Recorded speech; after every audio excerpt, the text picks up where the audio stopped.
God bless you. God bless you. Welcome to Pastor's Playbook. I'm Pastor Moses Flores, and just welcome to just our recap of yesterday's service and all the good things that the Lord has done and He's doing in all of our lives. And we're just so grateful to be part of each and every one of your lives, those that are associated with the ministry and all that good stuff that goes along with it. I want to go ahead and let me see if I can share that out real quick. I'm sorry, I'm very lame at all this. I apologize, but I want to share this out. And we had a very interesting day yesterday, to say the least. Uh, we had a really, really, really great service, but like anything, everything gets. If something out of the ordinary happens, we we get ourselves switched up a little bit. So I'm going to talk today about my father, since that was kind of what was going on with the ministry yesterday. We had a great time. We had great worship. We had the word was good, and it was effective, and we were there, and it was a good spirit that we had there, and everybody was united, and we were getting on the same page, and all that good stuff. And then the unexpected happened. You know, as a driver at UPS, they always tell us, as when you're driving, to expect the unexpected, right? Leave yourself one out, right? Stay back, get the big picture. And they say that for a reason, because things can happen. And you always have to be prepared, though you're not panicking, but you're prepared. And yesterday, my father was, he's 92 years old. He's going to be 92 years old in December. And I have him do communion every Sunday, every Sunday once a month. Every first of the month, he does communion. I really feel that he's a blessing to my life. First of all, he's been an example of faith to a lot of people in our family, to everybody in my family. He's revered uh, from his family, as well as my other uncles. But my dad's the oldest, and he's the last of them, and so they really, really love him. And I thank God that the congregation here at Second Adam, and those that know us through ministry and through growing up as kids, I have friends that come over and just they love my father. They respect him. It's nothing but respect for my father. And yesterday was kind of that in a nutshell, of getting people to really see what my father is all about, and where our faith comes, and how we respond to things. And my father, he was up during communion, and again, if you watch the video, the very end, I cut it off because I wanted my dad's privacy and his dignity. If anything was going to happen, it was a private moment out in public. So I wanted to make sure that he had his time, and I thank the Lord for our tech team and the the person that called at my behest to call the ambulance to come on out. But during that process, when my father went up there, he went up there, got the communion team to pray around like they normally do. They bless the elements. They consecrate themselves to get themselves ready to go to be participants in passing out the elements to the congregation. And then my father would get up and he would read the Last Supper, the revelation that the Apostle Paul received from the Lord Jesus Christ. And as he was doing that, as he was praying, he sort of closed his eyes, and then he kind of, like, almost like as one of the brothers said, it felt like a spirit kind of, or something moved, and kind of something went out of him. Something went out of him, like life or whatever, for a brief moment. And as it turned out, he fainted for a brief moment. That's the diagnosis they said. And so what happened was, he went out, and if there wasn't people behind him, he probably would have fell and hurt himself really, really bad. But he had a great group of men around him. people that I love and appreciate and respect. They were there. They kind of walked through, but I was preaching. I was getting ready to participate in communion, and I turned around and noticed there was no music on. And when there was no music on, I turned and I looked, and our piano player had joined the group of men around him, and they were trying to make sure that they're trying to get a response from my father. So again, in my efforts to keep the congregation calm or keep them, but once it's like a car accident, once you see something happening, but the congregations, the congregants stood in order. They stood there. They were looking. They were watching the course, and I talked to my father. When I talked to my father, I told him, Dad, are you okay? Are you all right? And he touched his heart like this. And, immediately in the situation, you look at it, is it a heart attack, or is he talking about his chest? But what he was indicating to me was that he was okay. He was fine. This was his okay. I found that out later. And so the thing was, as he was going, he came back to us, like he was like back, and he immediately started praying, started keeping the communion. It's communion. He remembered where it was at. It was communion. He was going to go forth, and he was going to go on. And I'm just going to stop right there for a second. And again, my brother Marcos, my father, these guys, the examples they set for us in the ministry, is exemplary. It's like, wow.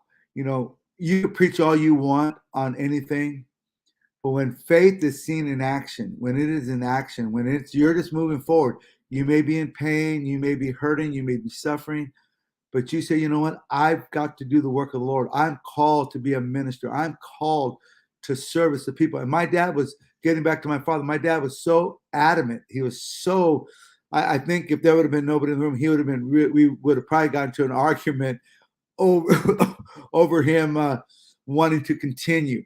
And so I told my father, Dad, I'm going to go ahead and do communion. I'll take the communion from here. You just rest. The ambulance is going to come. He first refused down because he wanted to finish, and he continued praying as he came out of it, like I had indicated. And as he came out in that prayer, he came out and he was ready to go. And I told him what had happened to him. And so he's just going. So I told him, sit down. And I go, we're going to take care from here. He goes, no. I'm going to do communion. I'm going to do communion. I'm going to get up. I'm ready to go. The people need. And so we had this little back and forth. I said, okay, you can do communion, but you have to do it sitting down. He goes, sitting down? I go, yes, you have to do it sitting down, because the paramedics say you cannot do it. You have to sit down. We don't know what's going to happen next. But see, my father was already good to go. He was fired up, ready to go. He was like ready to do the service of the Lord. He was ready to do his part. And that's what I want you guys to get out of this. He was ready to do his part. He knows that Communion Sunday is his. He knows that he has to be prepared for it. He knows that the congregation relies on him to be ready for it. And that was the message I got out of it. That's the message I got out of it with my brother when he told me that he was ready to go. We'll go in a minute. In a minute, we'll go. And when he was ready to go home to get released out of the hospital, my brother Marcos told me, he goes, Moses, I'm ready to go. I'm ready to get back to church. I'm ready to, and you know what? But his body just gave out. He gave all that he had, but his body just gave out.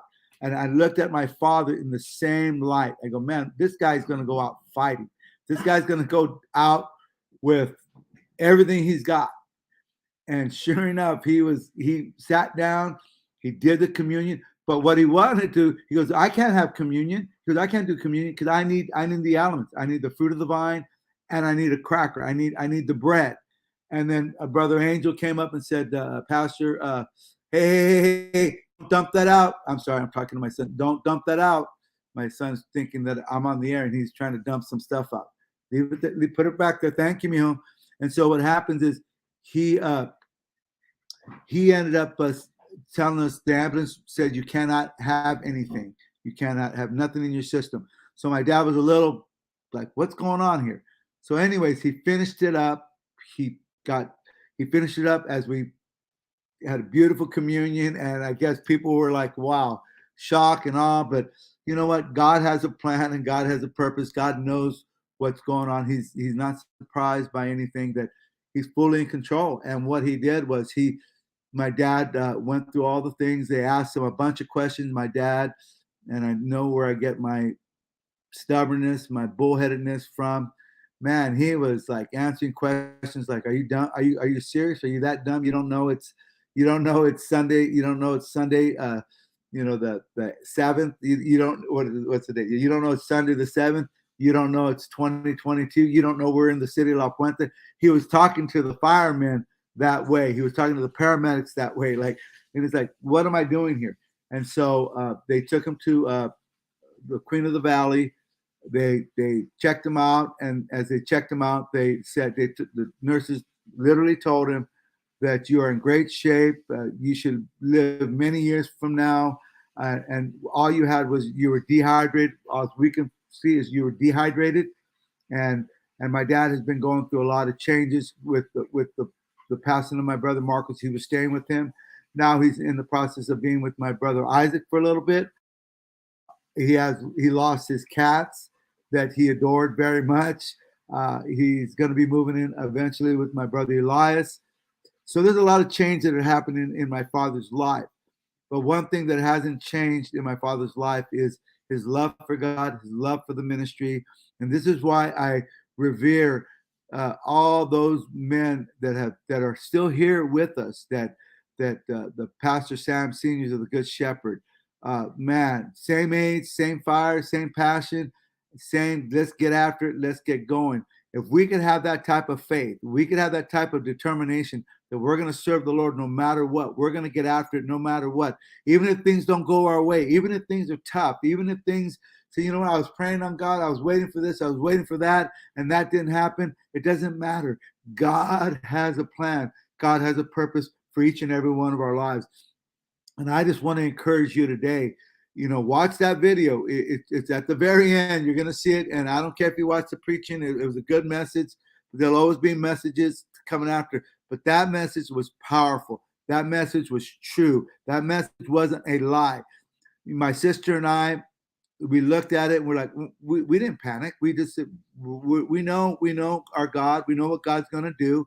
And we went out there. My sister got done with teaching her Sunday school class, and I went back there and I told her, "Hey, Miriam, I told her, hey, Miriam, the doctors need the paramedics need information.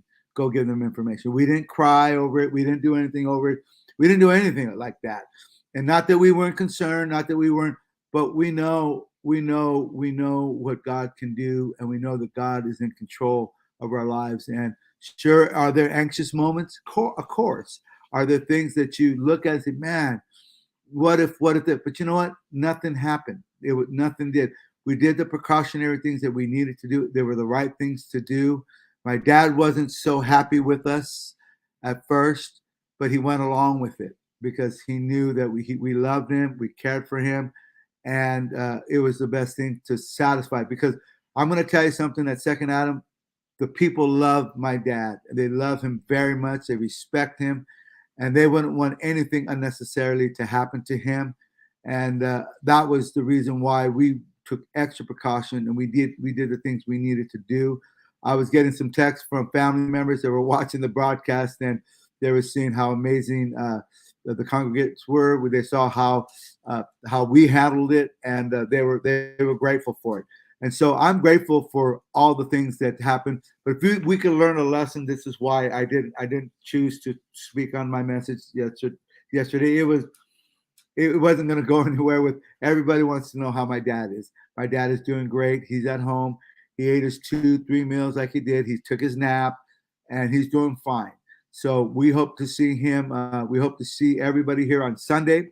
Next Sunday, come out, greet my dad, tell him how much you love him, how much you were praying for him. I've received many phone calls, many text messages, things on Facebook. I've received all of them. So it's wonderful to know that my dad is loved. He's taken care of. And I know one thing, my dad will always be taken care of. He'll always be watched over. He will have all these things afforded to him because he deserves it. And we honor our father in that way. And we just love my dad. And we thank you for loving him. We thank you for taking care of him, for those that bring him food, for those that are praying for him, and those that talk to him, that those that allow him to pour into your lives. I'm here to tell you, he's a blessing. He's a wealth source of life. He has wisdom. He doesn't have wisdom just because he's old, because there's a lot of old people that are fools. You don't want to listen to anything they have to say. But my father has a lot of wisdom. He has a lot of faith in what his God has done for him, where God has brought him from. So I just wanted to leave you with that. Join me on Wednesday night. I'm going to have the Bible study for the rest of the month of August, and we're talking about 1 Corinthians 13, pursuing love, going after love, and we're kind of simultaneously going through on Sundays and on Wednesday nights, because we as the body of Christ, we need to learn what really love is, what love is all about. So join me on Wednesday at 7:15. We're going to have a wonderful time there. I just want to say again, if you'd like to give, it's at twoadamministries.org. If you'd like to join up and be part of what we're doing, come to church. Go visit us on our website, twoadamministry.org, and you can find out what we're doing. At the end of the month, we have our men's breakfast. Next Saturday, the 13th, we have our married couples at 3 o'clock. Get a hold of me, Sister Faith, Brother Angel, and we're going to have a great time there. They've been praying over the married couples, and it doesn't matter if you go to our church or not. We're not a gang. We're not trying to steal you from anybody. We're just trying to pour into you and give you the love of Jesus Christ so your marriages can be successful. So that's all we're doing. We're not doing anything underhandedly. Our hands are exposed. We're right here. And so we love you guys. We appreciate you guys. And God bless you. I just want to let you know how my father is. And he'll be on the air on Thursday at 3 p.m. and giving his broadcast in Spanish for about 10 minutes, 12 minutes, and just support him and what he's doing. He loves the ministry, and take care. Okay. Have a good day. Take care. Bye-bye.